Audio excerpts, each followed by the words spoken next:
Hello everybody! Another day, another mini vlog. So for today's video guys is magluto-luto na punta kay para dili ta mapas mo dirig boarding house no. For today's luto-luto is magluto ta. Balik-balik magluto gani ta. For today's vlog kay maggisa ta og bahaw kay para di madaot atong bahaw no. So naguna ko gisa og lamas. Tapos ako dayon siyang gilundan og itlog. Adisar na to ilunod ning atong bahaw nga natimplahan na. Tuyog asin ra day akong gibutang ana no.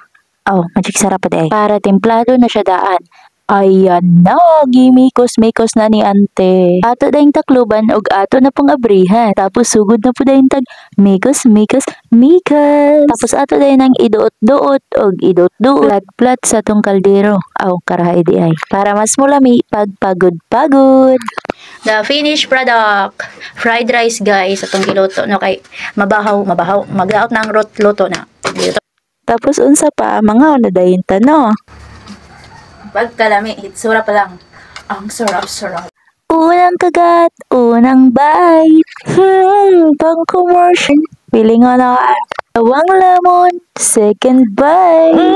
Balik-balik. Tapos mo to guys no, napuday tayo kadang sudan dire. Tabong nga gisagulan og noodles gikan sa kinatas ang ibaw nga puringaws. Naway lami. Bitaw, salamat kayo. Og maura to for today's vlog guys. Bye-bye. Kaon mo.